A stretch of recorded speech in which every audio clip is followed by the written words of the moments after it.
In all my years, I've never seen gas prices as high as they are today. It's beyond the border of ridiculous and, truth be told, comparable to the gas crisis in the 70s.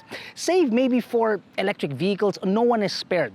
The full tank of my Vespa used to be a quarter of a tank in my Montero just 2 years ago. It is literally infuriating. So the responsible thing to do would be to review a compact, cost-efficient, and frugal automobile. Yeah, right. This is the 2022 Nissan Patrol.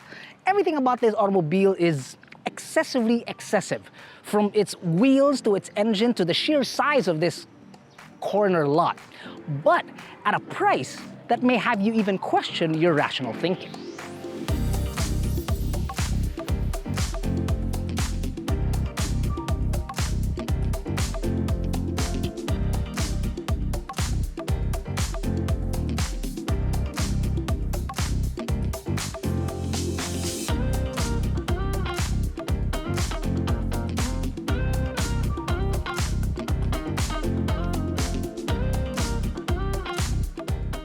Do you need help purchasing your car insurance?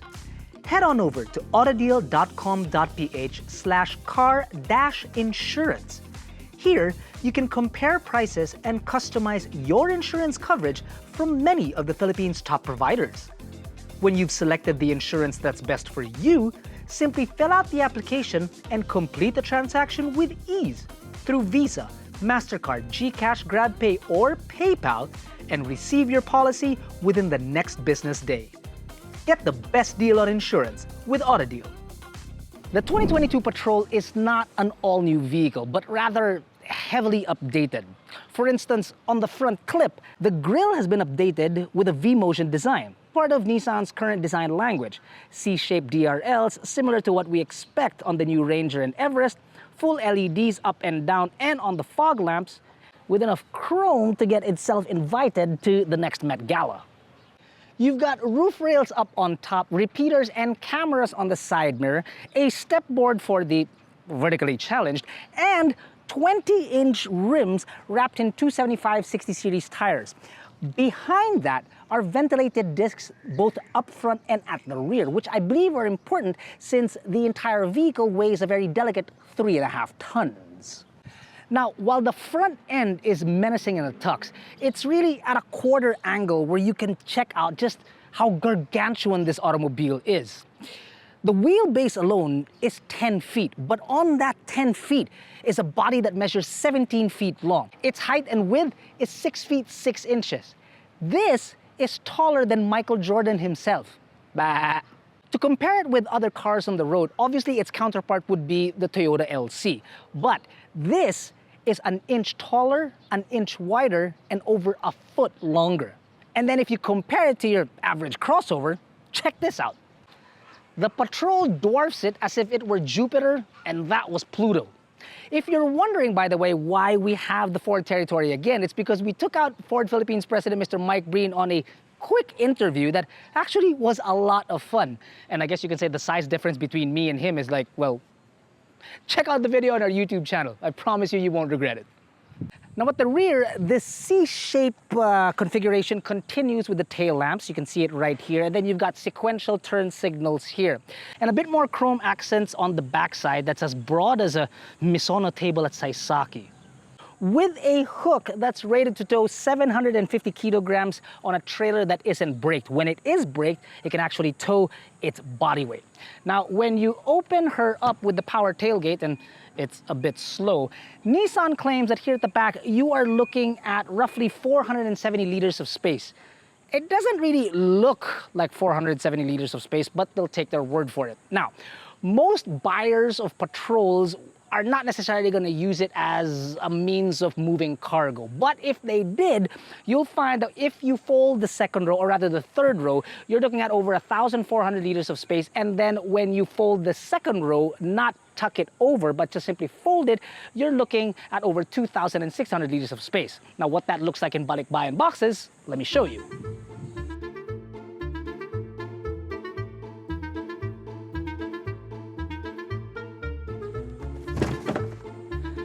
I only brought 5, but it looks like 6 wouldn't have been a problem.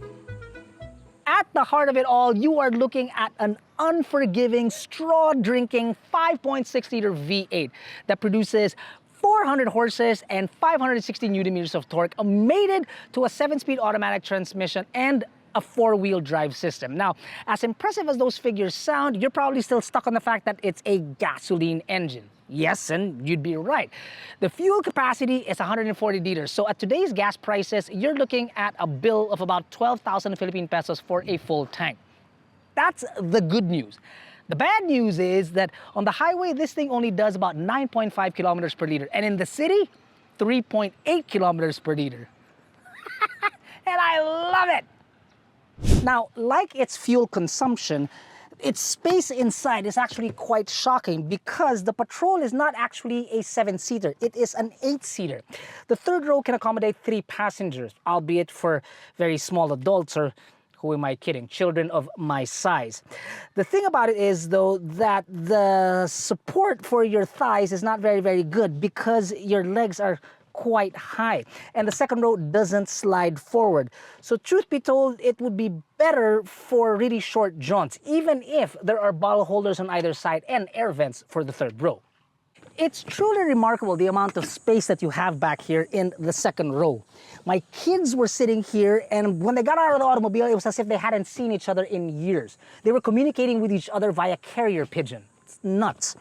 This is the driver's seat and it's maxed out already, but yet look at the amount of legroom that I still have. It's redonkulous.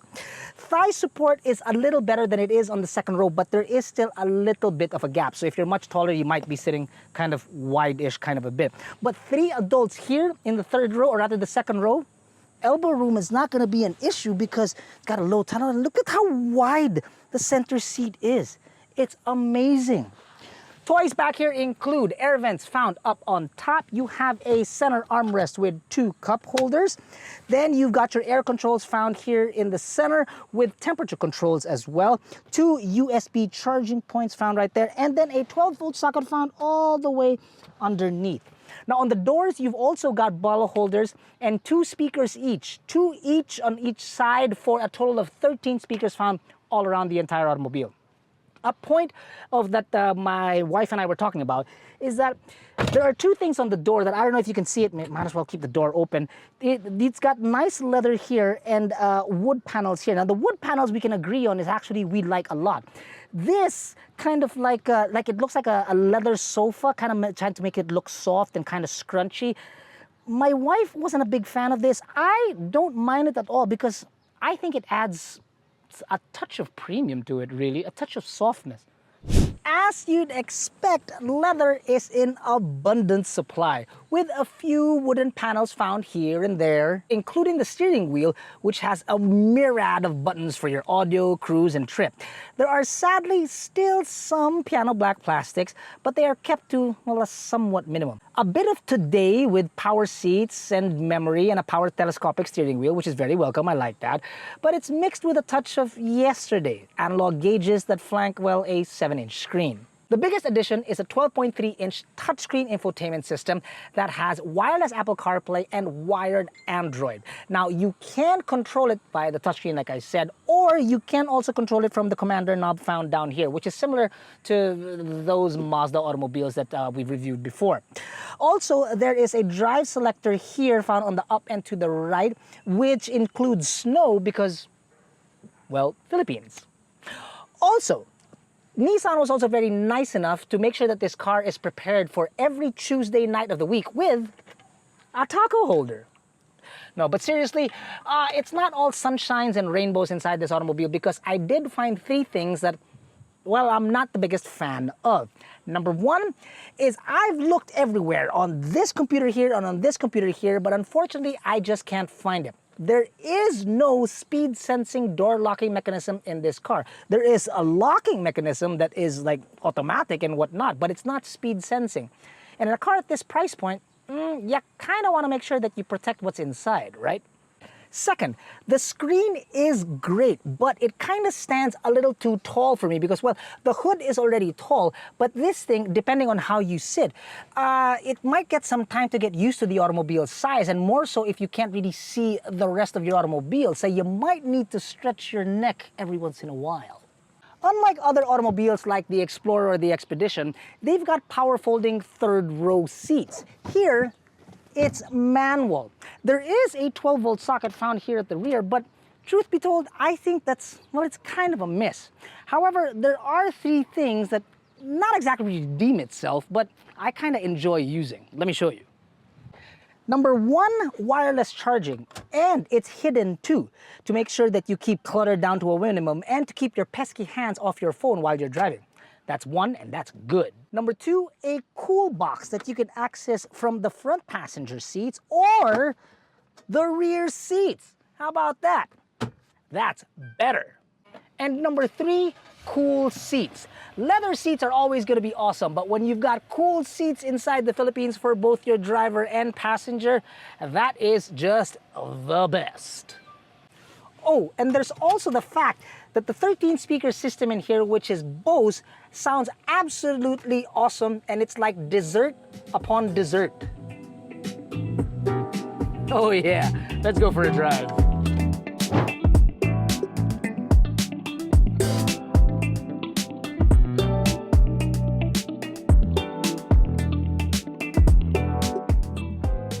Now, on the highway, or in traffic really for that matter, the Patrol is actually, well, it's quite nimble. I like it. Yes, granted, it will definitely take some time to get used to driving the automobile because of its sheer size. Drive-thrus are not fun, believe you me. How the hell are we gonna fit in there? Dude, there's no way we're gonna fit in here.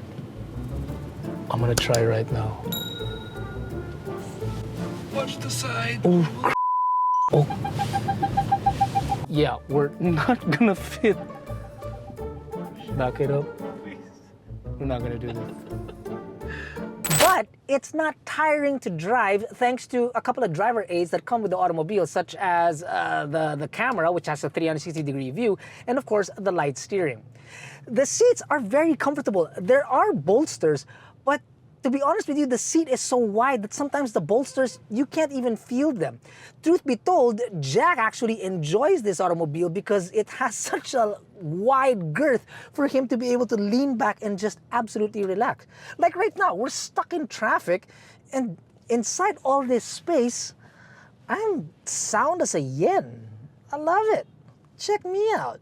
Now that we're also in traffic, I can tell you that the car rolls along very, very well. The engine is just so powerful that it just pulls the car at ease. So getting close to the car in front of you immediately isn't an issue, nor do you actually really have to step on the accelerator immediately because, well, the idle is just strong enough to bring it there. So it's unlike the smaller displacement engines that we recently drove where I said the transmission was just a bit off, like a dual clutch where you have to step on it and then step on the brakes immediately. No.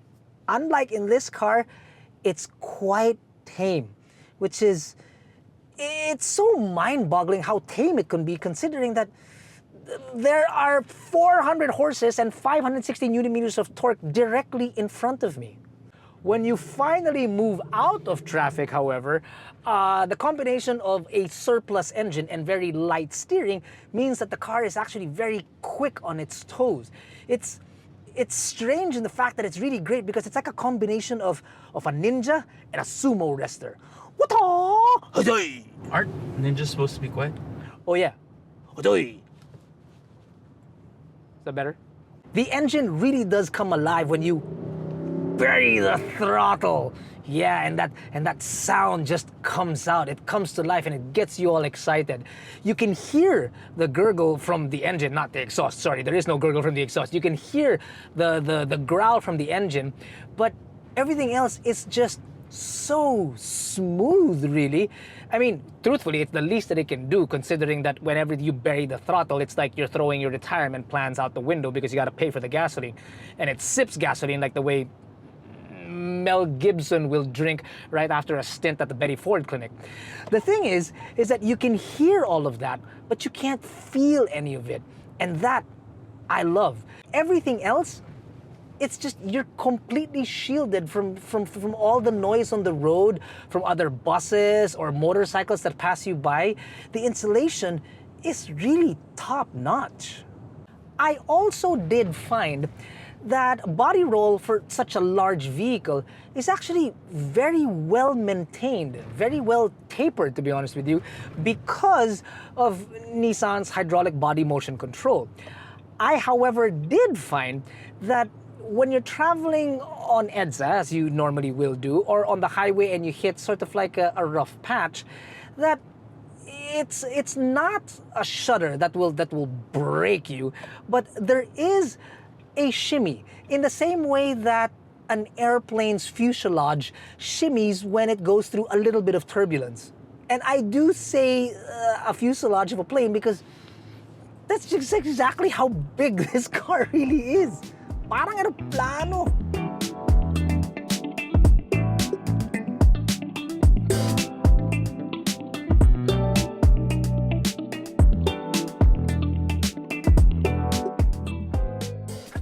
For those that are unprepared to hear its price, when they do hear it, will no doubt wince, and that's completely understandable. But for those that know what this automobile is worth, when they hear the sticker, which is 4,548,000 Philippine pesos, will understand that there's a difference of only about 70,000 Philippine pesos from an Expedition and 700,000 pesos more affordable than where the LC actually starts. And those two cars are 6 cylinders.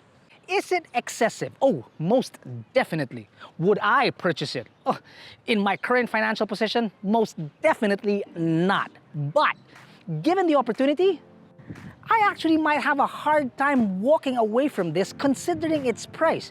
I mean, when else are you going to be able to get a V8 at that price? What a beast!